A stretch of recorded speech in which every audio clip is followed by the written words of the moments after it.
La civilización totonaca fue un pueblo indígena mesoamericano que habitó principalmente en el Veracruz y el norte de Puebla y la región de la costa. Originalmente formaron una confederación de ciudades, pero en épocas posteriores parece que se organizaron entre señoríos, norte, sur y serranano.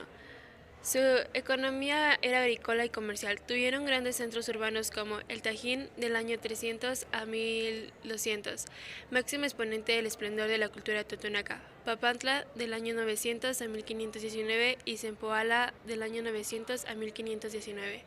La cultura totonaca. Los pobladores totonacas residían en las regiones costeras y montañosas del este de México en el momento de la llegada de los españoles en el año 1519. En la actualidad, sus descendientes residen en los estados mexicanos de Veracruz, Puebla e Hidalgo. Ellos fueron los posibles constructores de la ciudad precolombina de El Tajín. La cultura totonaca sobresale por su cerámica variada, escultura en piedra, arquitectura colosal y por su avanzada percepción urbanística.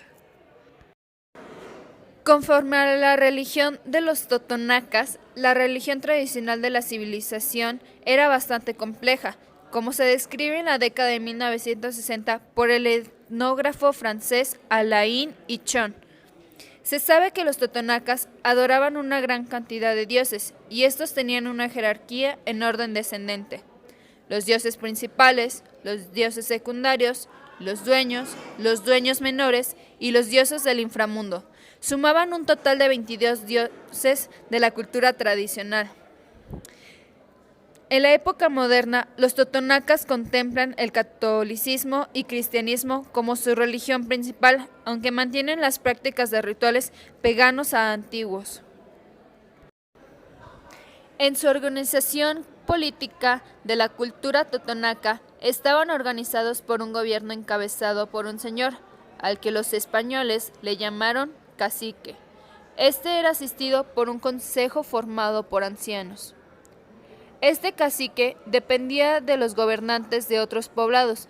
También tomaron papeles importantes los sacerdotes, quienes se encargaron del culto de sus dioses. Además, llevaban los registros de las observaciones astronómicas y calendáricas, además de dirigir las ceremonias de las fiestas y los sacrificios humanos. Un dato importante es la sucesión de los caciques.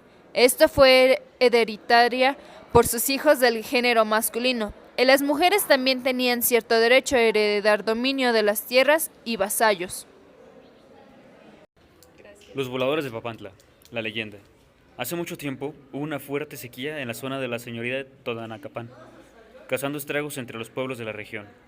Un grupo de viejos sabios encomendó a unos jóvenes castos localizar y cortar el árbol más alto, recio y recto del monte, para utilizarlo en un ritual, completando con música y danza, con el fin de solicitar a los dioses su benevolencia para que les concediera lluvias generosas que devolvieran su fertilidad a la tierra. Este culto debió realizarse en la parte superior del tronco para que las oraciones expresadas con fervor fueran escuchadas en las alturas por sus protectores.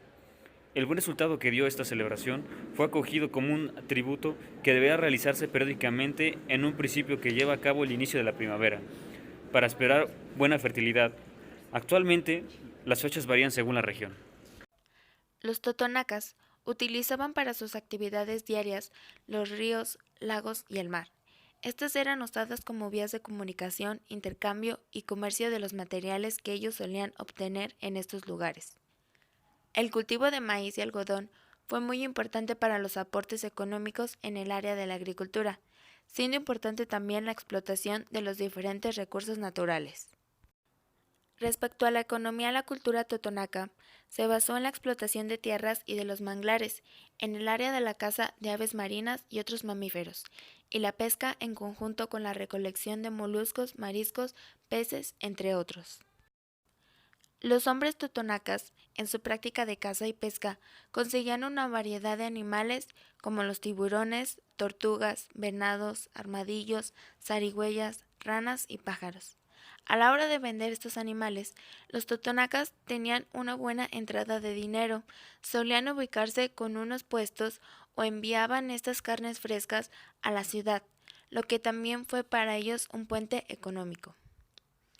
También, los totonacas, en cuanto a la organización social de los totonacas, estaba conformado por 5 clases sociales. El primer lugar eran los caciques. Eran la máxima autoridad en la tribu, aunque recibían consejos de un conjunto de ancianos llamados nitainos, venerados y respetados por el resto de la población. En segundo lugar estaban los sacerdotes, también llamados boiques. Podían opinar en las decisiones del gobierno, además de llevar a cabo los rituales y las ceremonias religiosas. Eran los encargados de los registros astronómicos y del calendario. Presidían las ceremonias de sacrificios humanos. En tercer lugar estaban los nobles. Los miembros de la nobleza eran los encargados del manejo de las actividades económicas y comerciales. En cuarto lugar estaban los guerreros. Eran los encargados de defender los límites del territorio de posibles incursiones enemigas. Por su valentía y temple, fueron utilizados por Hernán Cortés para vencer a los aztecas. En quinto lugar estaban los plebeyos.